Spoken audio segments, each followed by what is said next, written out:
자, 이번 시간에는 중심 내용 파악하기를 같이 한번 공부를 해보도록 하겠습니다. 이 중심 내용 같은 경우는 우리가 저번 시간까지 공부를 했던 핵심어를 파악한 다음에 그 핵심어가 무엇을 서술하는지에 대하여를 붙이면 이게 이제 중심 내용이 돼요. 그래서 이 중심 내용을 같이 파악을 하고 중심 내용 간의 관계를 한번 연결을 해보는 것을 목표로 한번 학습을 진행을 해보도록 하겠습니다. 일단 중심 내용이 뭔지부터 한번 보겠습니다. A. 글 전체의 내용을 포괄이라는 말이 굉장히 좀 중요합니다. 중심이 되는 내용. 대체로 하나의 문단에 하나의 중심 내용이 존재한다 라고 얘기를 하고 있습니다. 이거는 전부터 계속 반복적으로 얘기했던 것들이니까 아마 알 수 있을 거예요. 중심 내용 판단하기 한번 보겠습니다. 첫 번째, 중심 내용의 조건으로 두 가지를 제시합니다. 하나는 포괄성이 있고요. 하나는 반복성이 있습니다. 이 포괄성이라는 말은 또 다른 말로 쉽게 좀 얘기를 하면 연결성이라는 말과도 바꾸어 쓸 수 있을 것 같아요. 포괄성이라는 것, 요거 한번 설명을 해보겠습니다. 대체로 도시가 발달할 때 중심 C가지는 뭘 끼고 발달을 하냐면 역이나 터미널을 끼고 발달을 합니다. 천안시 같은 경우 한번 생각을 해보세요. 천안시에서 물론 약간 지금은 불당동 쪽으로 옮겨오긴 했지만 가장 중심 C가지는 어디에 지금 형성이 되어 있냐면 고속터미널 근처, 야우리 근처에 형성이 되어 있죠. 그죠? 아무래도 고속터미널이 있다 보니까 사람들이 왔다 갔다 하고 사람들이 많이 왔다 갔다 하다 보니까 거기 상업지구가 형성이 되고 상업지구가 형성이 되다 보니까 천안 각 지에서 접근하기 위해서 버스 노선이라든지 뭐 이런 것들이 거기로 다 연결이 되죠. 그죠? 그래서 그 터미널 있는 지역이 모든 천안의 어떤 다른 세세한 어떤 다른 변두리 지역들을 다 포괄하는 포괄성이 생기기 때문에 거기가 이제 중심 지역이 되는 거잖아요. 마찬가지입니다. 그래서 또 이 문단 안에서 혹은 글 안에서 중심 내용을 판단할 때 그 글 안에서 그 문단 안에서 거의 모든 내용이 연결되는 단어들 혹은 문장들을 찾으면 그게 이제 중심 내용의 어떤 핵심 내용이 될 가능성이 굉장히 좀 높습니다. 그래서 이 포괄성이라는 것이 굉장히 좀 중요한 개념 중에 하나고요. 당연히 많이 반복되면 중요한 거겠죠. 그죠? 그래서 이 두 가지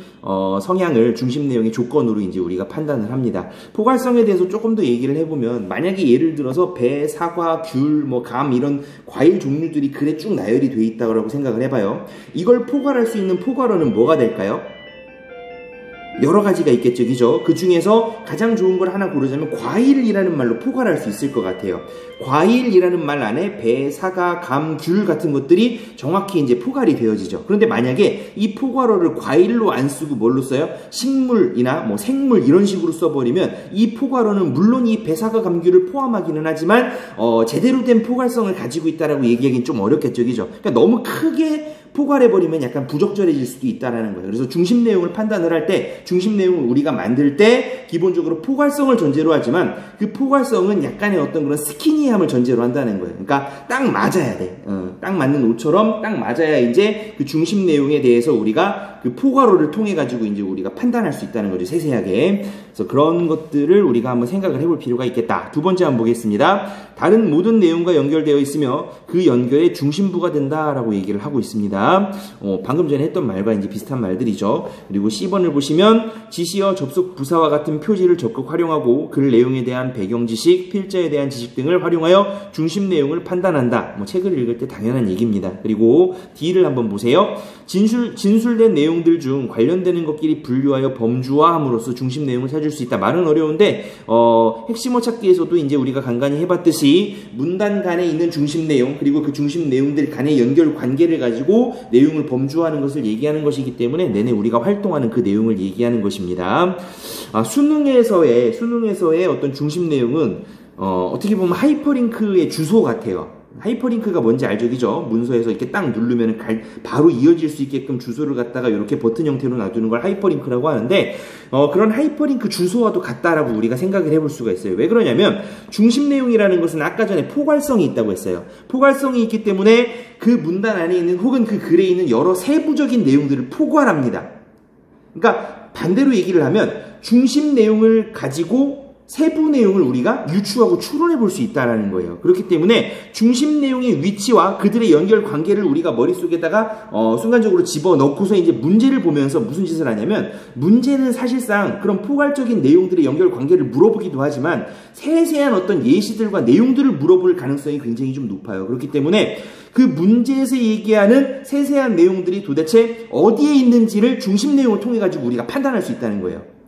보통 하는 실수 중에 하나가 비문학 독해를 할 때 지문을 쭉 한번 읽고 문제를 보면서 이게 어디 있었더라 하면서 찾아가면서 한번 또 읽고 또 다음 문제 보면서 이건 어디 있었지 하고 한번 또 읽고 이 행동이 반복이 되면 시간이 굉장히 모자라집니다. 그리고 지금처럼 수능 지문 자체가 굉장히 긴 어떤 그런 형태의 문제에서는 그런 것들이 어떻게 보면 언어 영역에서 시간을 잡아먹는 굉장히 중요한 요소 중에 하나예요. 하지만 우리가 중심 내용들을 딱딱딱딱 파악해서 그 중심 내용을 보면 그 세부 내용이 어떤 것들이 있는지를 우리가 알 수 있게끔 포괄되어진 그 중심 내용들을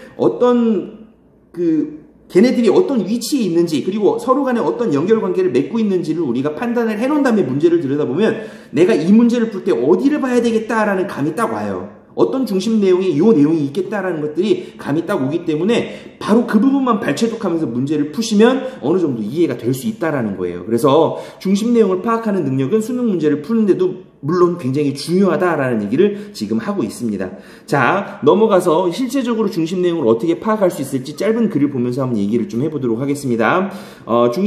문단의 중심 내용 파악하기인데요. 짧은 글을 한번 읽어보면서 각 문장의 화제와 서술 내용을 각각 찾아보자라고 했는데 이거는 사실상 안 해도 돼요. 왜 그러냐면 문장에서 화제는 주어고 서술 내용은 서술어기 때문에 사실상 문장 하나에는 이런 내용들이 다 들어가 있어요. 그래서 이 내용들을 보면서 2단계, 3단계 활동을 한번 진행을 해보시기 바랍니다. 중심 화제와 중심 서술 내용을 결정하시고요. 이 둘을 합치면 중심 내용이 된다고 했어요. 그래서 그 중심 내용을 자기 말로 한번 간명하게 진술을 한번 해보는 것까지 해서 같이 한번 진행을 해보도록 하겠습니다.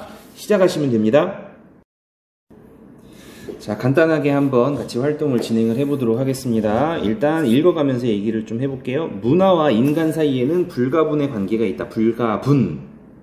불가하다는 거죠. 분하는 게, 나누는 게 불가능하다는 거예요. 자, 불가분의 관계가 있다. 인간은 문화 없이는 살 수 없고 인간 없는 문화는 존재할 수도 없는 일이다. 지금 첫 번째 문장과 두 번째 문장은 같은 얘기를 지금 하고 있습니다. 부연 설명을 지금 하고 있어요. 1번에 대한 부연 설명.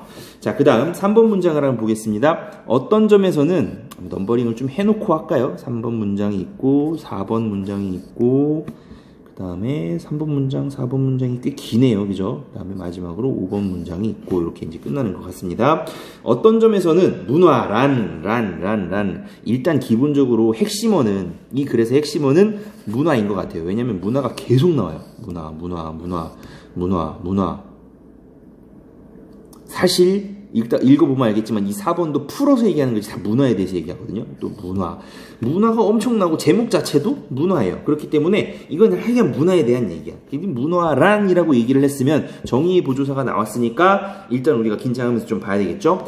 인간과 환경의 중간에 위치한 매개체다. 인간과 환경의 중간에 위치한 매개체로서 이 문화라는 것이 다리를 이렇게 이어주고 있다라고 이제 우리가 얘기할 수 있겠네요. 4번을 한번 보겠습니다. 기술과 도구를 통해서 인간은 외계의 자연에 존재하는 식량 자원을 채취해서 우선 먹고 싶은 욕구를 충족하며 여기서 지금 뭘 얘기하는 거냐면 3번에서 얘기했던 걸 풀어가지고 지금 얘기를 하고 있어요. 세 가지를 통해서 얘기를 하고 있는데 그 중에 첫 번째 기술과 도구 문화의 한 부분이죠. 그죠? 첫 번째.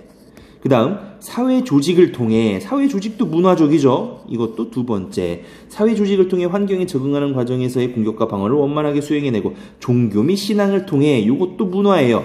그러니까 문화의 각기 다른 세 가지 측면에서 이런 것들이 왜 인간과 환경을 이어주는 매개체가 되는지를 지금 설명하면서 예시를 들고 있어요. 그죠? 그렇기 때문에 기본적으로 4번 문장은 3번 문장의 예시라고 볼 수 있습니다. 상술이라고도 볼 수 있겠죠. 그렇게 할 수 있다. 이 모두가 문화적인 항목들이다 라고 얘기를 하면서 부연 설명을 하면서 이제 마치고 있습니다. 4번에 대한 부연 설명이 5번 문장이 되겠죠. 그죠? 이 뒤로 이제 글이 쭉 이어질 텐데 이제 뒤에 가서 이제 또 보게 될 겁니다.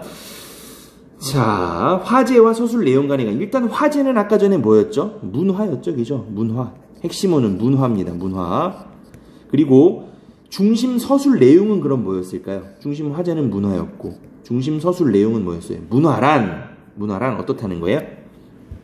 불가분의 관계가 있다라는 말도 있고 인간과 환경 중간에 위치한 매개체 4번에서 이거 설명하는 거니까 4번은 사실상 포함 5번도 만약에 5번도 4번에 대한 부연 설명이니까 이것도 3번에 포함 그러니까 가장 중요한 문장은 3번이라는 거야. 그러니까 뭐가 중심 서술어인 거야?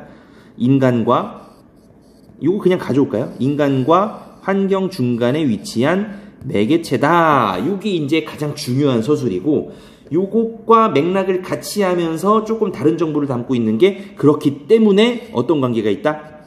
뗄래야 뗄 수 없는 불가분의 관계를 맺고 있다라는 얘기도 이제 가장 첫 번째 나오는 문장이기도 하고, 약간은 다른 뉘앙스이기 때문에 이것도 같이 한번 얘기해 볼 수 있을 것 같습니다. 일단 가장 중심되는 서술 내용은 요거고요. 그 다음에 두 번째 중심 서술 내용을 고르자면 요거예요. 그러면 요 내용들을 가지고 윗글의 중심 내용을 간명하게 한번 서술해 볼 수 있겠죠. 어떻게 서술해 볼 수 있겠어요? 일단 주어는 문화로 잡아야 되겠죠. 문화는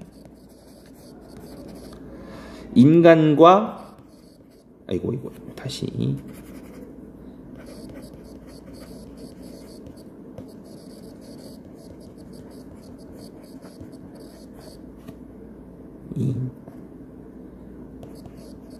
왜 이래? 매개체로서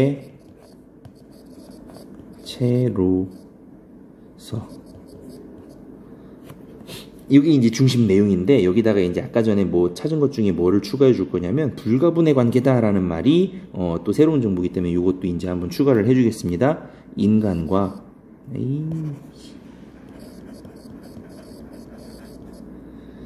불가분의 관계를,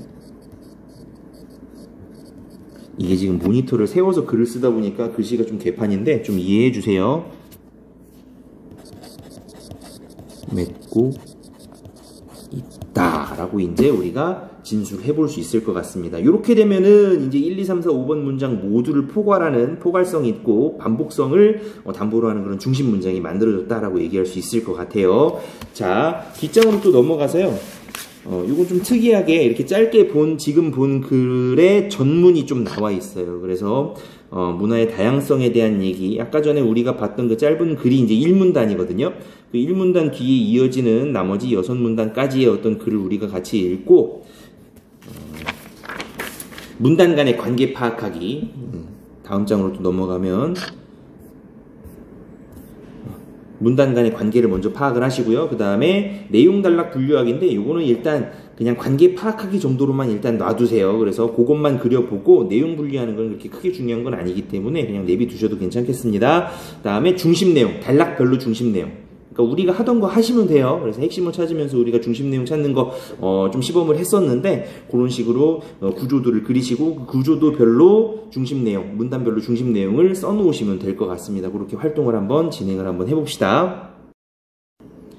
네, 같이 한번 보도록 하겠습니다. 1번 문단은 일단은 뭐 아까 전에 우리가 봤던 것들이니까 간단하게만 설명을 하고 넘어가면, 여긴 지금 뭐를 얘기하고 있냐면 문화란 무엇인가, 문화에 대해서 정의를 내리고 있죠. 그죠?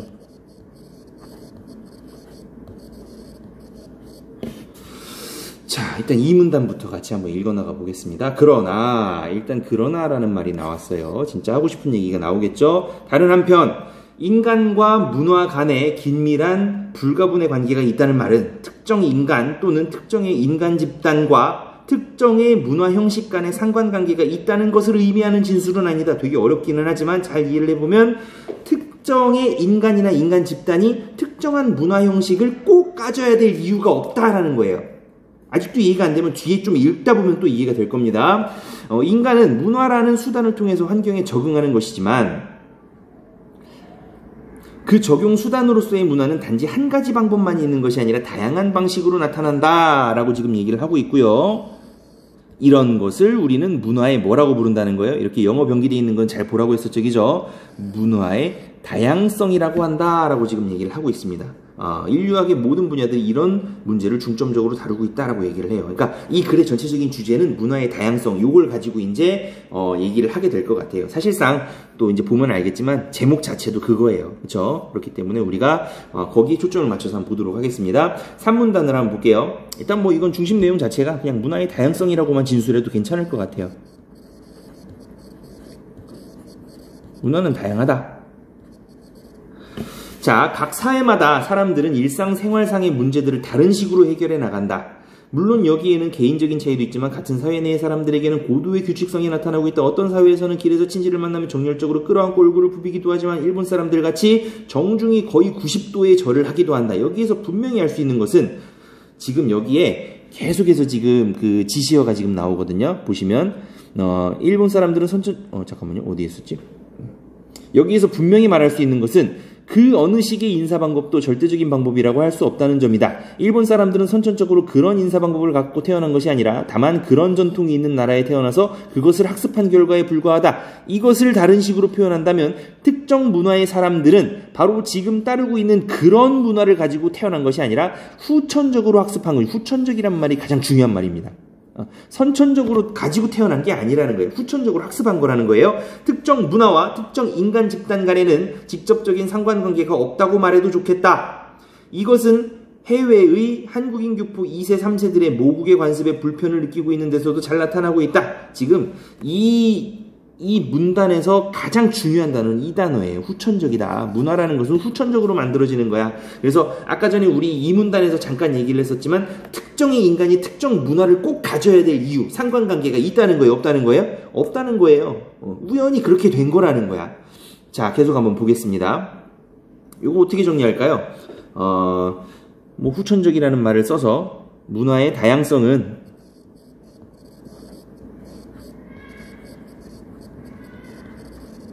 어떤 것이다? 후천적인 것이다. 사람들은 흔히 자기네들의 관습적인 행동과 태도가 가장 옳은 것이고 다른 나라의 관습은 비도덕적인 것 또는 비윤리적인 것이라고 간주하는 경향이 있다. 이와는 반대로 다른 나라 사람들이 자기네의 관습을 볼 때 꼭 같은 식으로 부정적인 평가를 내릴지도 모른다라고 얘기를 하고 있습니다. 이건 지금 뭐에 대해서 얘기를 하고 있냐면 문화의 다양성에 대한 일반적이고 보편적인 어떤 오해들에 대해서 지금 얘기를 하고 있죠. 그죠? 정리를 해보겠습니다. 아이고.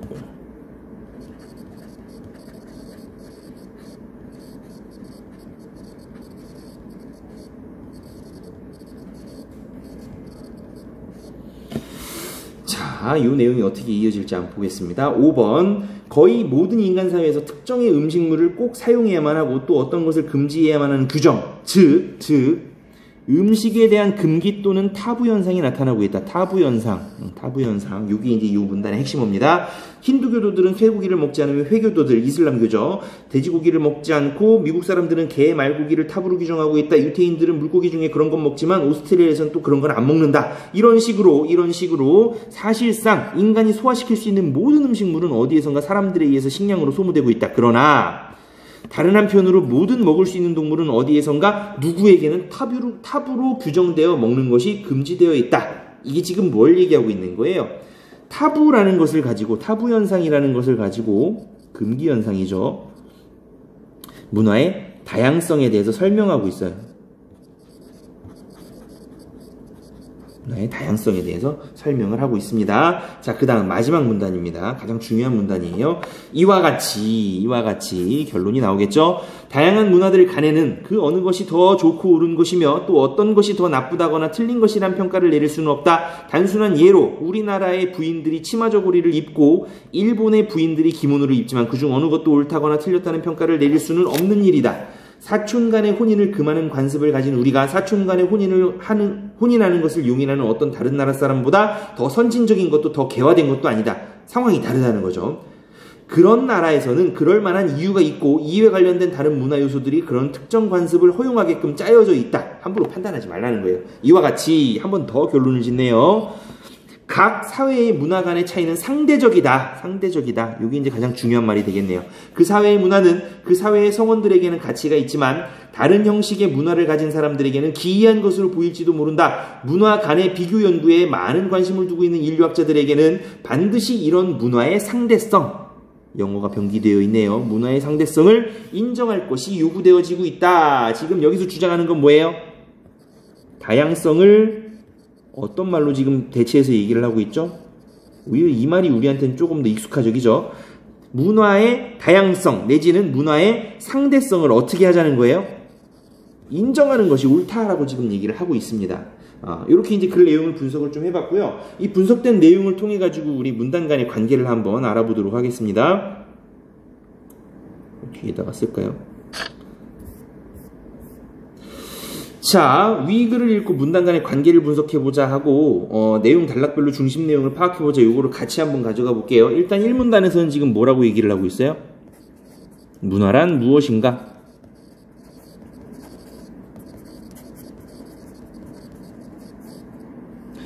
자, 이 1문단에 있는 내용을 받아가지고 문화의 뭐에 대해서 얘기를 하냐면 2문단에서는 문화의 다양성에 대해서 얘기를 합니다.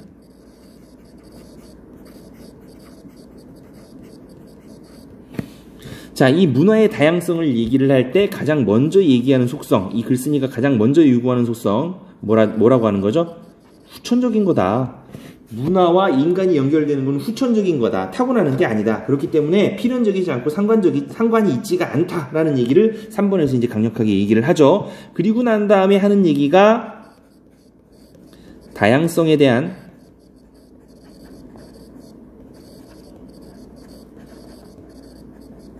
오해에 대해서 얘기를 합니다. 그리고 그 다양성에 대한 오해를 알기 쉽게 풀어가지고 5문단에서 타부라는 걸 가지고 설명을 해요. 기억나죠? 그리고 이 내용을 가지고 마지막에 6문단에서 뭐라고 얘기를 해요? 다양성. 아이고요. 즉, 상대성을 인정하는 것이 옳은 태도다라는 얘기를 하면서 이제 마무리를 합니다. 그래서 글 전체의 문단 간의 관계를 분석을 해보고 중심 내용의 연결관계를 들여다보면 이런 식으로 우리가 설명을 하고 인식을 한번 해볼 수가 있을 것 같아요. 자, 다음 문제로 한번 넘어가 보겠습니다. 연습 문제가 제시되어 있는데요. 이것도 똑같은 거 해보시면 돼요. 중심 문장 찾고 중심 내용을 말해보고 이거는 이제 관계까지는 말 안 해봐도 되고 중심 내용을 진술하는 거 정도만 해보면 될 것 같습니다. 지금 중심 내용들 간의 관계는 이제 이 다음 활동에서 같이 한번 해보도록 하겠습니다. 일단 한번 시작해 봅시다.